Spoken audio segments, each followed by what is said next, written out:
Hello. I want to take a second to introduce this idea to you.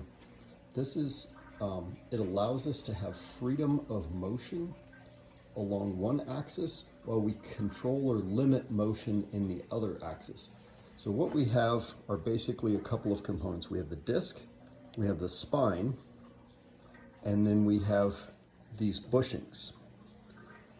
You can see I left one of them open. This was a prototype I did for a Siemens S70 train that I was never able to actually get installed. Long story, the engineer I was working with died, and the new engineer from Germany did not want to use an external solution. So this here allows for the weight of these 4-aught cables to be transferred to the disc, which is then transferred to the spine, which is then transferred to this pin. Now on this one, I have it set up to where it could go on a crossbar, so we would have freedom of movement in that direction. Let me just move this. But what you can see here is we have complete stiffness or no droop in one direction.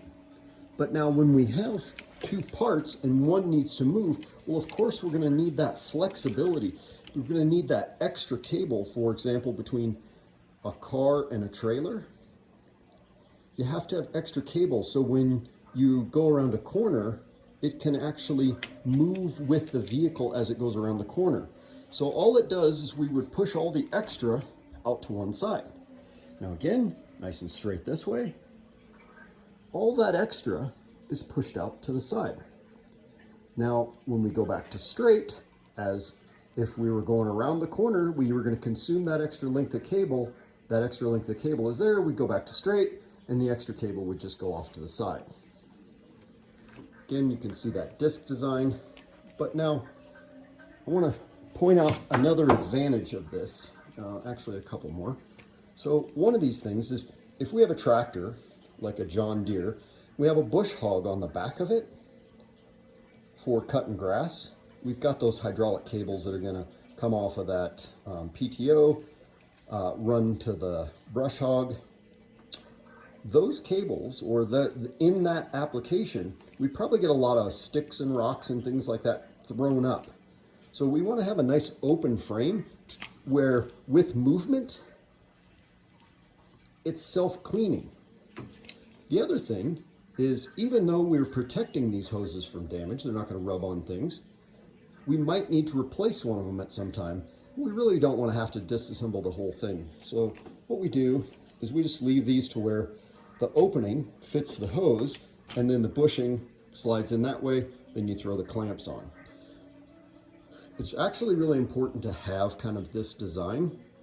It also allows rotational movement that happens as the windings in a hose or the windings in a cable are flexed. There's a natural rotation that happens.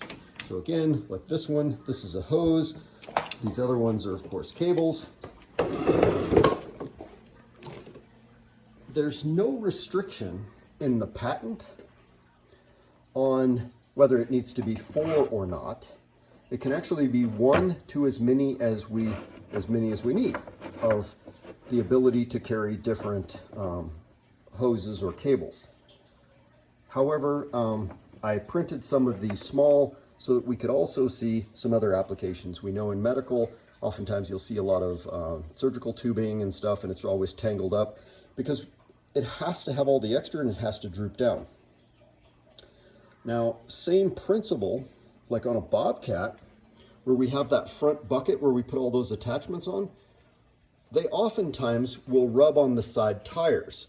So here you can see we can control to where it doesn't have any back and forth, but we could move it up and down. Same for a backhoe.